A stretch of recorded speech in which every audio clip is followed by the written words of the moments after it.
Boa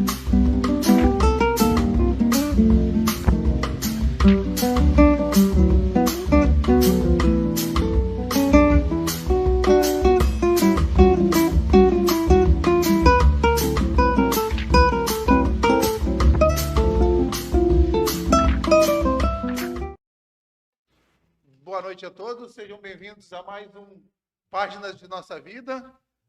Boa noite, Marcelo. Opa. Tá bem mal vestido hoje, hein, Marcelo? Brincadeira, Estamos aqui ao vivo. Boa noite a todos vocês.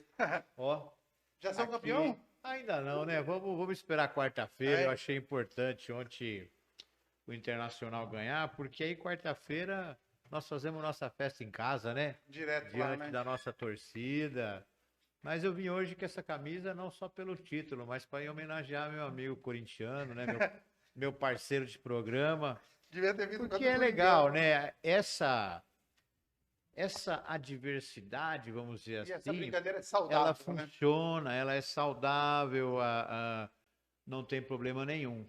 Muito diferente do que está acontecendo no cenário político do nosso país hoje. E é triste, né? Onde a gente só tem as coisas para um lado, né?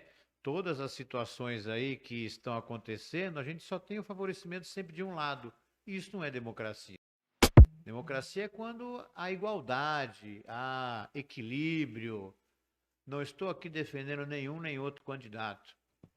Mas você que está me assistindo, que é uma pessoa séria, independente da sua escolha política, que eu respeito, sabe que não está tendo equilíbrio. Não está tendo equilíbrio. Agora, se você está enxergando que o que acontece hoje está equilibrado, então o problema não está com o seu candidato, está com você. Então aí já é outro problema. Sugiro que procure fazer uma terapia. Mas vamos ao programa de hoje, né? Hoje você teve tempo de pensar, né? Que além de nós começarmos hoje em novo horário, que eu quero ver aqui se vai ser legal esse horário aí para nossa turma, né? Estudado hoje. Você estudou. Opa! Como enfrentar sentimentos de culpa, hoje deu né? tempo. Então, estamos num espaço novo aqui, um outro estúdio, gentilmente cedido pela equipe novo da horário. Loas, novo horário. A Paloma, nossa DJ, na nossa mesa de som. Nossa produtora, diretora. Nós estamos aí fazendo essa adaptação do novo espaço, né? Eu acredito que vai ser legal, vai ser bom. Garota da lancha. Ah, é? Não fala assim da minha amiga. Não, mas ela é Miss. Mas, sentimento de culpa, né, Regis? O que você enxerga aí como sentimento de culpa? O que é o sentimento de culpa, né? Na verdade, o sentimento de culpa é meu, né? Não é do outro. Eu andei lendo algumas coisas e deu uma clareada, né? Quando eu deixo de seguir algum padrão, né? Que para mim é o certo e eu cometo alguma gafe, né? Eu ando no caminho errado e aí, por saber, porque assim, é diferente de você cometer um erro sem saber que você está fazendo errado, né? Quando eu cometo um erro, sabendo que eu estou errando, isso pode me gerar sentimento de culpa, né? Pelos princípios, pelos ensinamentos, pela sociedade. Então, na verdade, essa é uma forma que você descreveu aí de auto se avaliar. Mas o sentimento de culpa, né, é uma sensação que você tem diante de ações que você pratica, diante de situações que você se envolve e que, de repente, essas situações vão contra os seus princípios, vão contra aquilo que você tem como ideal, né, como base. Porque todos nós temos nossas bases, né, nossa formação, nossas raízes, a nossa essência. E aqui eu falo de natureza de cada um, de essência, de momento. Cada um de nós tem aquilo. Já está gravado. E aí, quando você comete algum tipo de ação que viola, na verdade, esse teu essa tua essência, isso se transforma em culpa. Porque naquele momento eu não consigo, talvez, me controlar e eu vou e pratico essa ação. E aí depois, quando eu faço uma avaliação, quando eu caio dentro de mim, eu consigo perceber que aquilo não foi bom. E aquilo me gera uma culpa, né? É natural esse processo. Então, quando você viola todas as suas crenças, quando você viola as suas bases morais, é onde você começa a ter sentimento de culpa. Você conseguiu identificar situações que você vivenciou e aconteceu isso? Sim, um bocado. Legal. E isso aí, o que que você percebeu quando isso acontecia? Então, na verdade, Dá uma aguinha aqui. na verdade, essa época eu na verdade, eu fantasiava, né? Que estava todo mundo errado e o certo era eu, né? Não sei se por ego, né? Na época, eu me lembro que o fracasso, quando eu fracassava em alguma coisa, alguma situação que eu ia fazer, isso me gerava culpa, né? Eu sempre fui goleiro, por exemplo, não adiantava agarrar 10 bolas difícil. Se tomasse um gol que dava defensável. Frango, né? Não, um gol defensável, nem um frango. Um gol defensável, muitas vezes eu me culpava pelo time ter perdido. E que, na verdade, não era real. Então, esse primeiro sentimento aí de culpa, ele está associado ao fracasso, Eu acredito que sim. né? Então, a questão do fracasso, tá aqui, são algumas pontuações que eu coloquei sobre sentimentos que geram culpa, né? E o fracasso é um deles. O fracasso é uma das situações que traz o sentimento de culpa muito forte, porque eu me esforço, eu faço tudo aquilo que está no meu limite, eu pratico aquilo que, na verdade, eu acredito ser o correto, mas os resultados não vêm.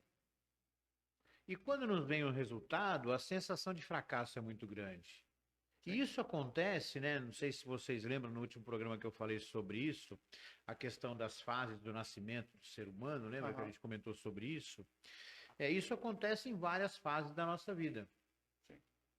Então, isso pode acontecer, esse fracasso na nossa infância, depois na adolescência eu tenho esse tipo de fracasso. Eu tenho certeza que vocês estão me ouvindo, lembram de uma situação aí de quando era jovem, de uma situação que gerou fracasso, que gerou frustração, né? Eu coloquei bem do lado aqui, fracasso e frustração são duas coisas que caminham muito perto, né, uma da outra. Andam um do lado do outro.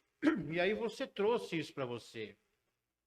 E quando você vai acumulando, né, esse sentimento de culpa, parece que você adquire uma fraqueza e você não consegue se potencializar para vencer esse obstáculo. Então é isso que é importante de vocês aí que estão assistindo, identificar. Porque o legal dos nossos programas, a cada dia, cada semana a gente trabalha um tema, e os temas ficam gravados aqui no canal do Loas e também ficam gravados lá no meu canal, Marcelo de Peruíbe. Então tem uma opção de você assistir quando você quiser o tema e assistir quantos minutos você achar. E dá para voltar também, né? Dá para voltar. Tô assistindo hoje, o Marcelo falou do tema lá, aquele coisa, vai lá, assiste. Então eu estou tentando fazer uma sequência aí de temas que vão se encaixando um com o outro, né? Com exceção aquele que nós falamos do tema drogas na juventude, que foi um assunto extra. Que foi bem legal também. Foi uma página diferente aí no nosso currículo, mas eu estou tentando fazer isso. E o sentimento de culpa, ele vem relacionado com todos aqueles outros que eu falei. Então, essa questão do fracasso também. Uma coisa também que gera muito sentimento de culpa é a perca de alguém. Né? Quando nós perdemos alguém ou perdemos alguém um relacionamento, perdemos alguém que parte para outra vida e de repente a gente tinha como ajudar e não conseguiu. Perdemos um amigo para alguma doença que a gente poderia estar junto, mas não conseguiu. E eu vejo muito isso, né, em relação ao trabalho que eu executo já há alguns anos, de quando a gente tem uma pessoa que está lá se tratando e a gente perde essa pessoa de novo para o uso da droga. Né? Eu costumo fazer umas análises assim, quando a gente perde uma pessoa, né, gera um sentimento de culpa em mim. Né? Onde que eu falhei, aonde que nós erramos e não consegui fazer com que essa pessoa Enxergar seu tratamento. ficasse até o final do seu processo de acolhimento, que essa pessoa cumprisse com todas aquelas metas que foram estabelecidas e por determinados momentos a culpa fica muito acentuada, né? Porque quem me conhece de perto sabe o quanto eu sou metódico e sou exigente, né, com as coisas que eu me proponho. Então esse sentimento de perca de alguém é muito importante, né? Você enxergar o tamanho da culpa que isso pode carregar. Porque quando perdemos alguém, vamos dizer assim, para a morte, e aí você tem que trabalhar o seu sentimento de luto, e o luto é um sentimento que se demora muito a ser trabalhado. Sim. O luto é um sentimento que demora, você tem que lidar com ele, você tem que se desgarrar desse sentimento, e isso tudo é normal. Mas quando você perde alguém nessas condições, não tem o porquê de você carregar essa culpa. Porque isso não estava sob o seu controle. Sim. Mas de repente estava numa situação, eu estava lá dirigindo o carro, nós sofremos um acidente, o meu amigo morreu e eu não. A culpa era minha que estava dirigindo? Não, a culpa não é sua. Aconteceu, foi um acidente. Foi uma fatalidade. Mas e se o cara que estava dirigindo estava alcoolizado? Tem um percentual Aí de tem o culpa. percentual de culpa, né? Mas aí é o peso que ele vai ter que carregar. Carregar por ter escolhido, Por ter escolhido beber e dirigir. estar alcoolizado. Porém, o outro que estava no banco Também é responsável, porque se sabia submeteu. que o cara bebeu. Exatamente. Uhum. O cara se submeteu a andar com alguém que está alcoolizado no volante. Que provavelmente também estava. Então, a opção de escolha é sempre sua. Né? Isso está lá na frente que eu vou falar sobre projeção de culpa. Uhum. Essa parte que você falou é importante. Outra coisa também, que essa parte aqui cai para mim como uma luva, é ações impulsivas. Tamo junto. Você riu, né? Tamo junto. Ações impulsivas, rapaz, como isso gera um sentimento de culpa. Fala depois, fala, puta, Não, podia ter me controlado. Age sem pensar, toca o burro na frente da carroça, como se diz literalmente, né, os mais antigos. E aí dá aquela explosão, dá aquela sensação. Quem me conhece de perto sabe o quanto eu sofro com isso ainda hoje, mas melhorei bastante. Melhorei bastante, né? Mas ainda sofro bastante com isso. Então, essa questão das ações impulsivas é algo assim realmente que dá um sentimento de culpa muito grande também. Porque depois que você faz, aí que você chega em casa, que você deita no travesseiro e tal, aí você fala, pô, mas o que eu fiz, cara? Como é que eu fui fazer isso? Para que eu fui fazer isso, né? O que me levou a isso? Então, é uma outra sensação também muito complicada. Né? Essa sensação da ação impulsiva, de você não se controlar, isso é muito perigoso. Você tem também essa dificuldade? Eu hoje venho contando até 10 antes de tomar qualquer decisão, por conta de ser uma pessoa impulsiva, né? De muitas vezes tá certo no que eu vou falar, mas falo da maneira errada, né? Na hora errada, no calor da situação. Então, muitas vezes eu dou um passo para trás hoje, né, para não cair nesse, porque senão eu acabo me culpando, falo, puta, né, eu acabei gerando mais briga, mais discussão, poderia ter me contido e ter morrido ali a situação e depois retomar para conversar com mais calma. Então, isso também está ligado com o imediatismo. Eu sou uma pessoa imediatista. O imediatismo também é uma das características da pessoa impulsiva, Uhum. de quer fazer tudo na hora, Que de pode quer gerar culpa resultado depois. rápido. E aí esse imediatismo de você querer fazer as coisas sem planejar, né? Essa parte eu confesso que eu melhorei bastante, eu era muito mais imediatista, hoje não. Hoje eu sou muito metódico, né? Há já algum tempo já. Essa disciplina, né, de fazer as coisas regradas, de ter os horários certos. Eu sou uma pessoa muito chata com horário. Você continua com as suas manias de a água tem que ficar aqui, a caneta aqui. Então, isso é toque, né? Isso Isso é é toque? toque, isso é coisa de pessoa que tem transtorno de hiperatividade. Que na minha época chamava os caras de acelerado. Hoje deram um nome bonitinho, TDAH. Então eu sou um TDAH em potencial. Eu tenho isso, né? Aham. Mas de ser organizado, né? Os papéis têm que estar no lugar, a mesa tem que ter um padrão de arrumação. Eu não gosto de pessoas que atrasam compromisso comigo. Se você marcar comigo 8 horas no meu relógio é 8 horas. Sim. Não é nem 15 para as 8 e nem 8 e 15. Eu também sou um cara muito metódico. Isso me incomoda com muito, horário. né? Porque Não às vezes gosto de esperar os outros. você vai em lugares aí, você quer ver a coisa mais irritante é você vai em eventos por aí, né? A pessoa marca um evento que vai iniciar, Às tal. 9 horas, Pô, começa começa às às 10 horas. 9h30, começa às 9h40. Isso é uma falta de respeito. Isso é uma falta de respeito. Recentemente teve um evento aí em São Paulo, né? Que a gente tinha lá com uma pessoa que estava na coordenação de uma secretaria. A pessoa marcou conosco 9 horas da manhã. Pessoas saíram de diversas partes do estado para estar lá às 9 horas da manhã. E essa pessoa chegou no local às 11. Morando do lado. Uma pessoa que representa o governo de São Paulo, que representa uma estrutura de governo. Isso é uma falta de vergonha. A falta de E pode respeito chegar também, e contar né? as maiores desculpas que for. Não tem justificativa.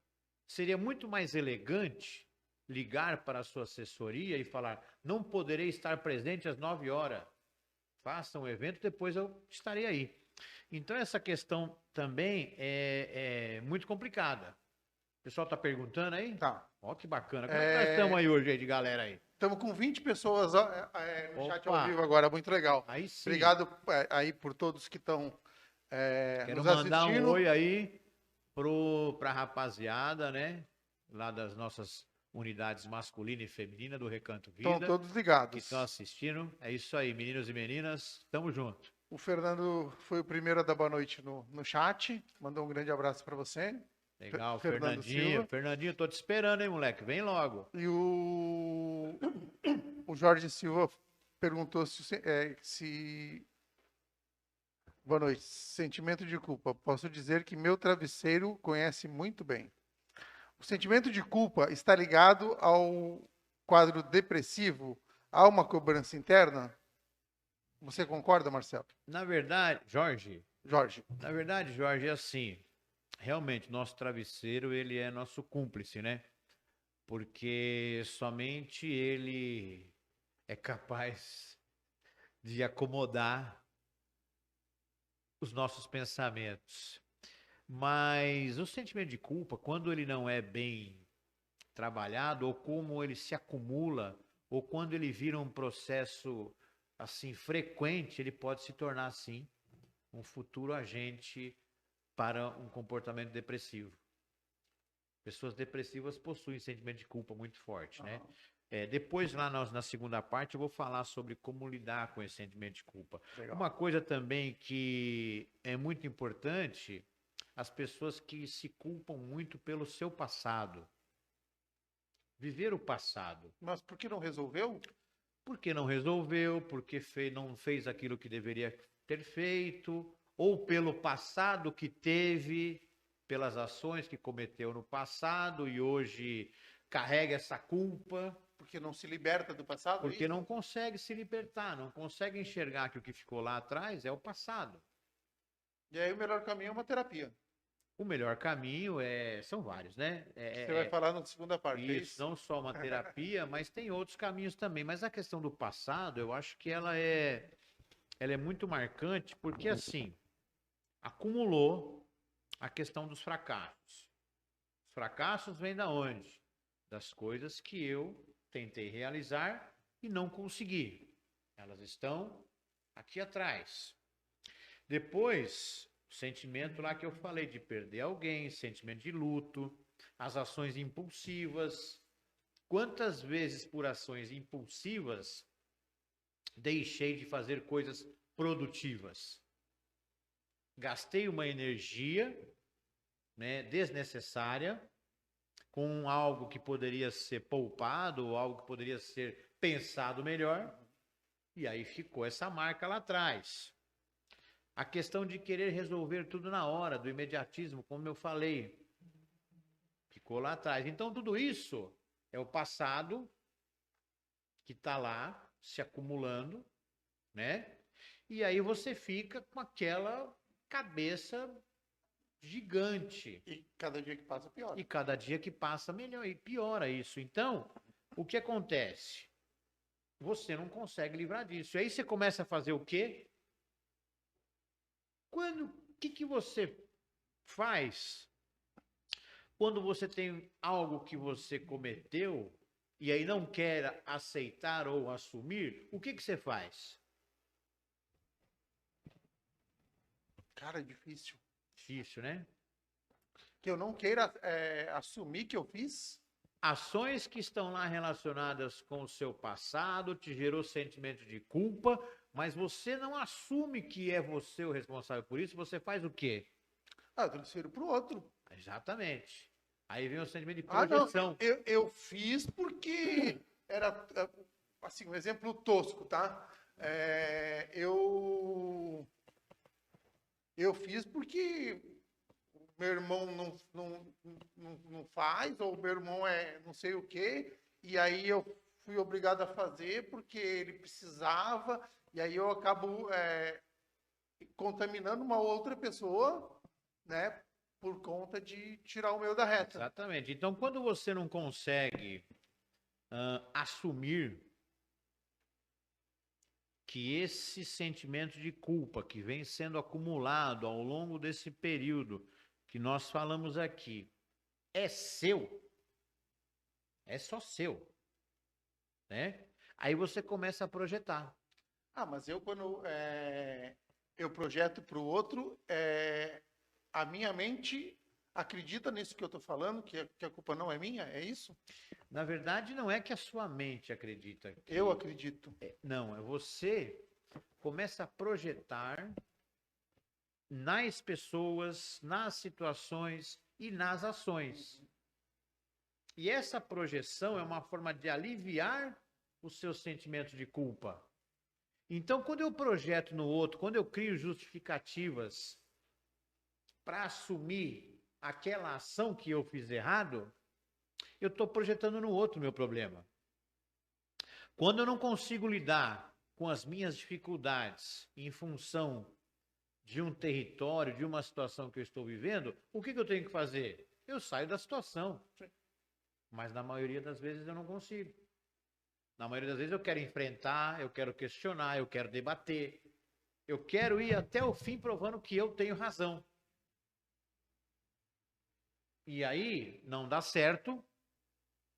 E aí vem o sentimento de culpa. Eu fico, me culpando por isso, né? Lembrei que eu estava vendo o programa da Jovem Pan agora na estrada, e o repórter falou bem isso mesmo. No meio da... Aí o outro falou, calma, nós estamos no ar. Aí ele falou, desculpa. O programa ao vivo é isso aí.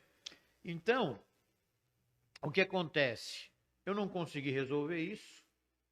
Tivemos um problema aqui, não consegui resolver. Agora há pouco, a gente estava aqui acertando os detalhes aqui, a conexão do computador, do fio, tal.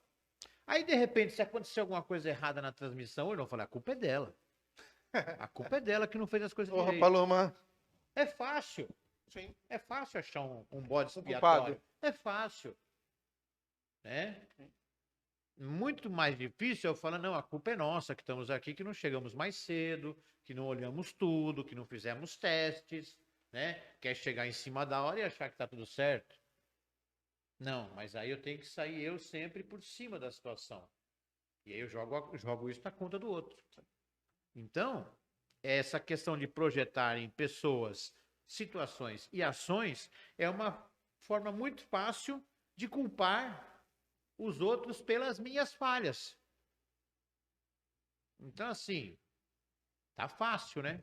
Tem mais pergunta aí? Tem. Opa, tá bom então, hein?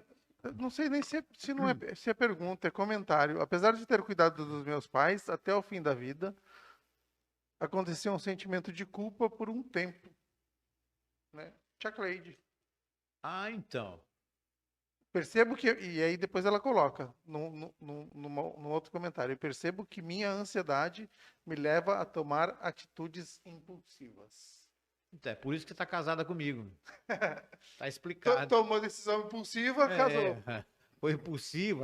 Eu fui imediatista, você foi impulsivo, aí o que deu? 25 anos 25 anos juntos. juntos, que É legal. isso aí, né? Mas, 21 de casados. rapaz, eu sempre me confundo, viu? Não, é 21. Não, não é 21, 2003, pô. Não, 2001.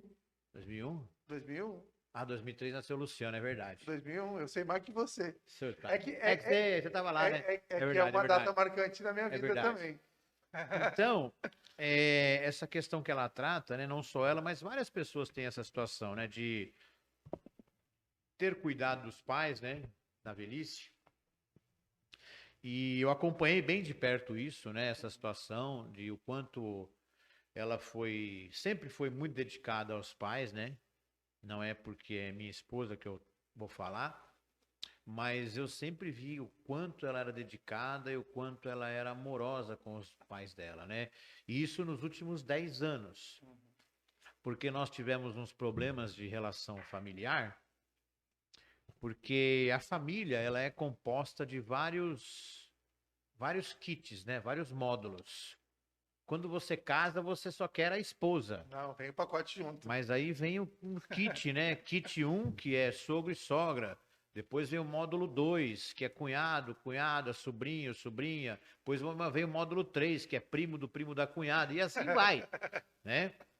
Mas num determinado momento houve aí Divergência. uma divergência familiar e toda essa carga ficou com a Cleide.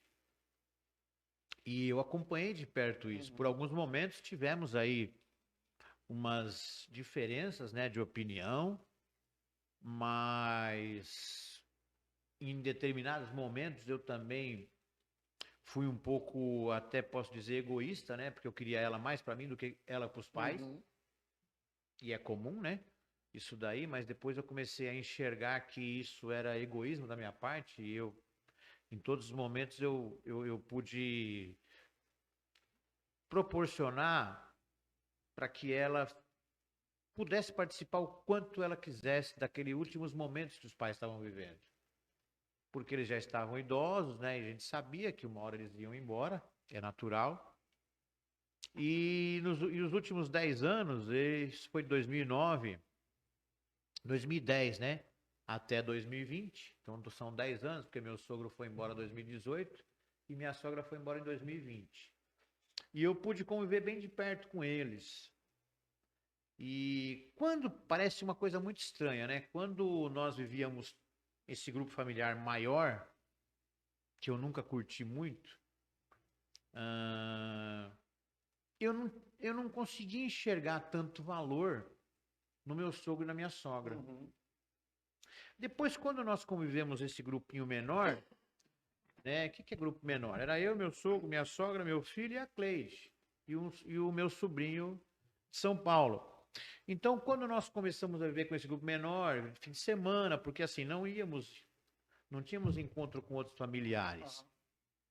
Essa questão desse grupo menor ficou muito mais unido. E eu curti muito isso. E depois, quando eles foram embora, eu realmente... Seu sogro primeiro, depois Isso. a sua sogra. Eu percebi, né, cara, o quanto eu gostava deles. Corintiano roxo, né? Pô, corintiano assim, doente, doente. Ele tinha tudo do Eu Corinthians, lembro cara. dele. É bola, almofada, travesseiro. Uma vez eu comprei um pacote de camisinha do Corinthians pra ele. Pra ele. Levei um pacote de camisinha. Falei, seu Vote, usa isso aí hoje. Ele falou, ih, aqui não funciona mais Só se for nada. pra encher. Brincava muito com ele. Ele uma vez comprou uma camisa, ele falou, quando o Luciano fizer 10 anos, eu vou comprar a camisa do Palmeiras e vou pôr a camisa do Palmeiras. E ele fez isso, cara, porque ele tinha uma paixão pelo Luciano, fora de série. E ele comprou. Rapaz, ele pôs a camisa do Palmeiras, o Palmeiras parou de ganhar. O Palmeiras ficou sem ganhar umas 4 semanas. Pô, ele podia ter ficado com a Aí camisa teve um levado dia- com ele, né? Teve um dia que eu brinquei com ele, falei, seu Voto, me dá aquela camisa de volta pra mim, faça favor. Não, não, me dá a camisa de volta. Eu peguei a camisa, foi num sábado, no domingo o Palmeiras ganhou. É. Mas era muito divertido, assim. Ele não devia ter devolvido. Nunca nos desrespeitamos em relação ao futebol, bem diferente do que ele tinha com os outros genros dele lá, de brigar, de discutir. Nunca nos desrespeitamos, pelo contrário. Então, esse sentimento, né, que eu vejo que às vezes foi falado aqui, ele tem que ser neutralizado de que forma? Eu fiz o melhor que eu pude. E o melhor foi feito realmente. Então, quando você faz o melhor, né, de você mesmo para outra pessoa, para outro grupo, e mesmo assim, às vezes, aquilo não deu certo, não se culpe. Você fez o melhor. Essa semana eu estava fazendo um estudo, né, com o pessoal do Evangelho, que eu gosto de estudar, e a gente estava falando sobre ser caridoso, né, sobre praticar a caridade. E aí eu coloquei uma questão no ar que fazer, na verdade, a verdadeira caridade é doar o que você não tem para quem não está pronto para receber. Caraca. Repete aí pra nós. Doar o que você não tem para quem não está pronto para receber. Reflita sobre isso. Mas, enfim. Agora, Regis, vamos... Tem mais pergunta, Marcelo? Tem mais? Opa! Tem. Boa noite. Falou sobre enfrentar situações de enfrentar para provar que está certo. Tem uma dualidade. É preciso tomar cuidado, não? É igual a foco e obsessão. Os dois têm o mesmo sentido. Então, eu acho que não. Eu acho que você ter o foco é uma coisa. Você ser obsessivo é outra. Obcecado pelo foco é outra. Na verdade, a pessoa obsessiva é uma pessoa que não trabalha seus sentimentos de culpa, de medo, de ansiedade, de frustração, e ela cria expectativas em cima daquilo que não é real. E aí isso se torna uma obsessão. Então, ter foco é algo saudável. Bom. Estar obcecado por esse foco, não. Porque a partir do momento que você fica obcecado por uma situação qualquer, por um tipo de trabalho, por um tipo de relacionamento, você não consegue produzir. Por um time de futebol. Exato, por um time de futebol. Por um político. Pela parte política também, as coisas não funcionam. E aí o comportamento obsessivo, ele se torna muito perigoso. Eu também enxergo o foco totalmente diferente. Não dá para caminhar por aí. Tem mais pergunta aí? Temos Pedroso, apesar de ter... Meu irmãozão, um beijo no coração, Pedroso. Apesar de ter consciência de ter feito o possível, sempre fica a dúvida. Será que fizemos mesmo todo o possível? Isso implica em sentimento de culpa. Abraço a todos. Pedroso, meu irmão, eu acompanhei aí os últimos meses, né? O Pedroso, ele teve um problema, né? A companheira dele de muitos anos descansou. E eu tenho certeza, porque a gente que acompanhou de perto sabe o quanto você dedicou seu amor para essa pessoa. O que você fez é prova realmente de uma pessoa que ama de verdade, né? Porque o amor, paixão, ela acaba. O amor não acaba. A paixão é aquela coisa infantil, aquela coisa de adolescência, insana. O amor não. O amor você vai construindo com pequenos atos de paixão. Gostou dessa? Gostei. Eu também inventei agora. Você tá Mas romântico, tudo bem, estou romântico. romântico. Mas, Pedroso, você provou realmente o quanto você amava, né? E as pessoas que estiveram perto de você viram isso. Então, se tem uma coisa que você não precisa, é ter sentimento de culpa. Eu tenho certeza disso, né? E você fez o melhor. Tenha consciência disso. Assim, o meu pai vai fazer 5 anos que foi embora. Eu não tenho sentimento de culpa. Tudo que eu pude fazer por ele, eu fiz. Né? Eu fiz algumas coisas no passado, mas eu me libertei disso, sabe? De alguns erros que eu cometi. E não ficou Não sentimento tem. Relações familiares, elas são de culpa. relações. A crença que eu acredito, que eu pratico, diz o seguinte: nós nos encontramos nessa vida para continuar algo que não fizemos em outros tempos. Então, as famílias são esses grupos. São esses grupos de pessoas que têm uma nova oportunidade de se encontrar E resgatar algo que e ficou para resgatar trás. o que ficou lá atrás. Também acredito nisso. Por exemplo, a minha família é uma coisa muito complicada também. Né? Acho que toda família é Eu complicada. mantenho assim, meus pais moram em São Paulo, eu praticamente sou sozinho em Peruíbe. Sozinho que eu digo, não tem nenhum parente meu ali em Peruíbe. Tá cheio de filho lá, pô. Só tem a minha esposa e o Luciano. Então, assim, E tem um monte de filho tem emprestado. um primo, não tem um tio, Aham. não tem ninguém, né? Então é muito complicado isso. E aí o que acontece? Essa distância às vezes me incomoda. Pô, eu queria de repente sair agora e ir lá e jantar com meu pai. Né? Ir lá tomar um café com a minha mãe. Ah, vou almoçar com a minha mãe hoje. Mas para fazer isso eu tenho que andar 150 quilômetros. Então isso às vezes gera assim para mim um sentimento de impotência, né? De pô, querer fazer e não fazer. E assim, eles estão velhinhos já, né? E daqui a pouco a gente sabe que a natureza fala que as coisas vão acontecer. Mas eu não consigo assim, pelo meu passado, eu deixei bastante coisa, né, feita ali. Então, eu não vou conseguir arrumar ele. Mas nos últimos 25 anos, eu consegui pelo menos fazer melhor do que os que eu fiz Os antes. anteriores. Então, isso para mim vale muito mais. Eu também. Então, eu não tenho culpa nenhuma. Então, você aí agora, a gente vai falar, não sei como é que tá nosso tempo aí. Hoje o tema rendeu, hein, cara? 10 para as 8, 10 para as 9 já. A gente pode ficar até... Mais uns 10 minutinhos? A gente pode ficar até 9h30.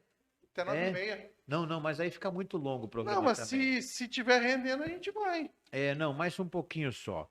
Então, eu tenho que pensar o seguinte, agora, como enfrentar o seu sentimento de culpa? Então, esse bloco agora, eu vou tentar passar para vocês como que nós podemos lidar com esse sentimento. A primeira coisa é você mudar a sua percepção sobre a situação que te gera culpa. As perguntas vieram bem de encontro a isso. Sim. Então, algumas pessoas ali que perguntaram têm essa sensação de o que deixa ela sentir culpado. Então, muda essa concepção. Muda essa ideia de que aquilo te gera culpa por esse motivo. Não. Muda essa concepção. Você mudando essa concepção, essa sensação de culpa vai te aliviar.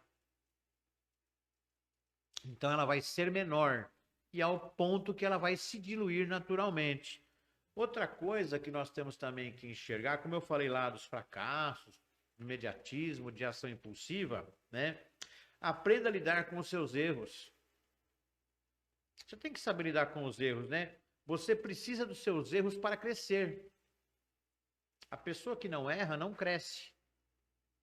Então, é muito importante eu aprender a lidar com os meus erros e transformá-los em forma de crescimento. Agora, persistir nos mesmos erros aí é outra coisa. Transformar em vitória, não em fracasso, né? Isso aí. Porque muitas vezes Você está tentando, você está buscando. você é derrotado em uma situação e você se sente fracassado. E na verdade não, você tem que se sentir. Exatamente. Quando você se sentir derrotado por uma situação, lembre de todas as outras a que você acertou.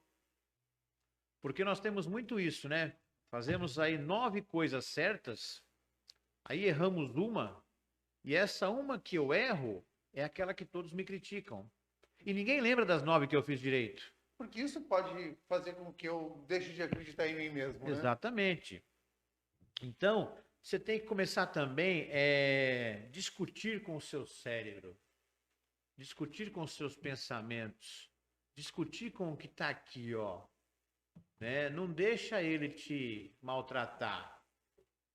Só tem uma pessoa que consegue controlar seus pensamentos, é você mesmo. Eu não consigo. Trocar ideia Só comigo consigo mesmo, o meu. né? Fala aí, não viaja não, filho. Conversa com você mesmo, né? E aí você tem que trocar esse seu sentimento de culpa por ação responsável, né? Troca a culpa por responsabilidade.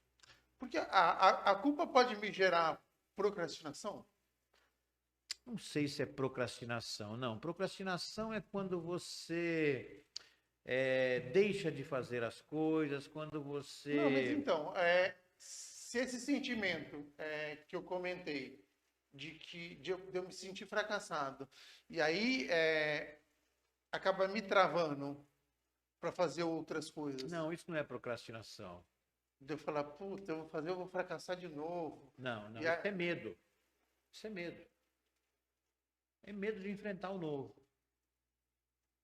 Entendeu? Procrastinar é você, na verdade, não querer interagir, ser uma pessoa proativa, produzir, né? Quando lhe dão alguma tarefa e você fica... Depois eu faço. Isso é procrastinar. Você tem que fazer lá... Você tinha que me entregar hoje à tarde. 20 quilos de macarrão. Eu vou fazer 5 hoje. Então, você sabe, eu tenho potencial para ir lá e fazer 20 quilos rapidinho. Só que aí você rapidinho. não... Eu sei que você tem. E se a máquina quebra? E se o funcionário falta? E se acaba a farinha no meio do percurso? Então, assim, procrastinação é isso. É você ter uma missão a cumprir e não ficar ali enrolando. E não se programar para isso. Não se programar, fica enrolando. Uhum. Isso é procrastinação. Agora, o sentimento de travar, do fracasso, de enfrentar, eu acho que é medo. Vira medo. Vira medo. E o medo a gente falou lá atrás. Sim. Entendeu? Uhum. Excesso de medo, medo do novo, aí vai gerar culpa mesmo. Uhum. Outra coisa importante, né? Se permita ficar triste. Quem falou que você não pode ficar triste? Quem falou que você não pode falhar? Quem falou que você não pode cometer erros?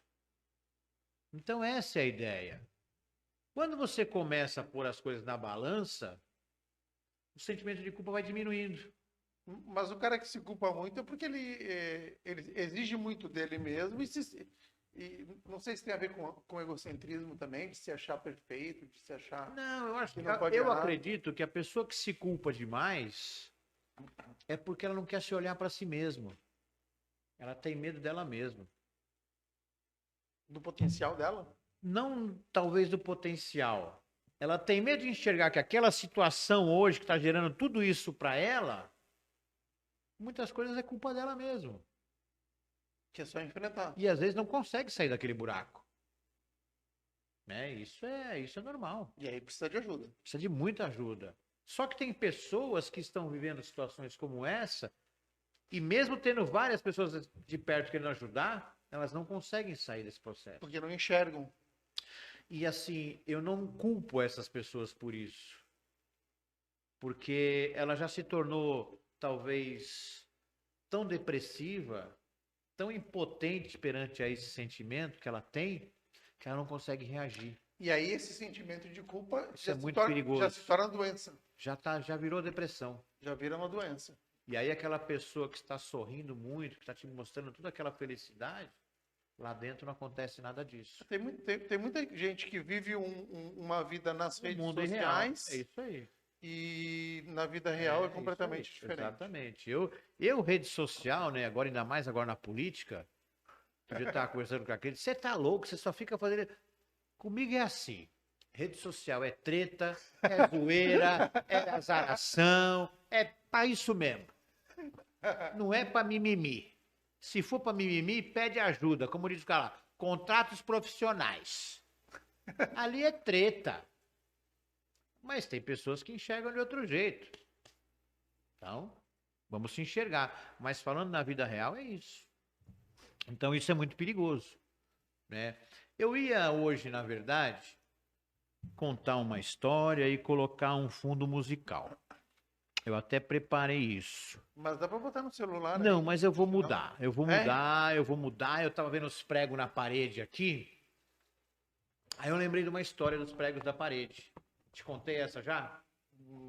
Porque o negócio é mudar, né, Não Paloma? é. Não é. Porque também fazer meia boca não é comigo. Não, Você já tem que percebeu. fazer boca inteira. Não, fazer aqui, põe o som no celular.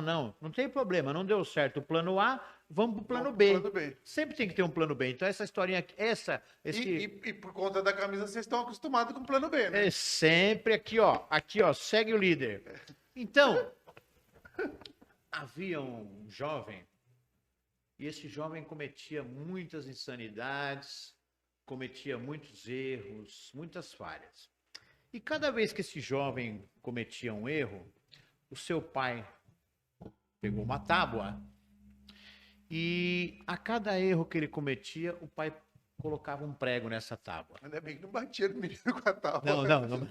Não. Ele colocava um prego nessa tábua. Um dia que o filho maltratou o pai, ele xingou, faltou com respeito, o pai foi lá e colocou um prego. Outro dia ele foi, faltou com respeito com a mãe, brigou na escola, colocou um prego. E assim foram se passando alguns anos. Cada erro era um prego que Cada erro era um colocado. prego naquela tábua, até tal ponto que um dia a tábua estava Chapada lotada. de prego. E aí o pai chamou o filho e mostrou para ele. Mostrou para ele e falou: olha, filho, essa tábua, eu comecei a trabalhar ela quando você começou a querer fazer as coisas do seu jeito, a não querer escutar mais a família, a querer questionar, a querer brigar. Então, a cada erro que você cometeu, eu coloquei um prego nessa tábua. Aí o menino olhou aquilo, já era adulto, né? Ele falou: nossa, pai, por que você não mostrou isso para mim antes? Aí o pai falou: não, porque não era a hora. E agora, pai, o que eu devo fazer? Aí o pai falou para ele: a cada coisa certa que você fizer, Arranca um prego fora. eu vou tirar um prego daqui. E aí foram se passando os anos, esse filho começou a andar por um caminho diferente, ele começou a praticar coisas boas, ele se casou, ele deu netos para esse pai, ele se formou. E aí chegou um determinado momento que o pai chamou o filho. Falou: filho, vamos conversar. E o filho nem imaginava o que era a conversa. Falou: o que foi, pai? Vem aqui que eu vou te mostrar aquela tábua que nós tínhamos feito. E aí a hora que ele olhou, falou: nossa, pai, os pregos acabaram. Isso é um bom sinal. Ele falou: sim, filho, os pregos se acabaram, mas as marcas ficaram na tábua. As marcas não se apagam. Então, guarde essa tábua com você e ensine o seu filho antes de botar prego, de colocar um novo prego nela. Para que as coisas não se repitam. Então, o que eu quero dizer para vocês? As marcas, elas vão ficar. Das ações, dos nossos erros, nossos sentimentos de culpa, tudo isso vai ficar. Agora, cabe a mim conviver com essas marcas na tábua e sofrer, ou transformar ela em algo bom. Então fica aqui o nosso recado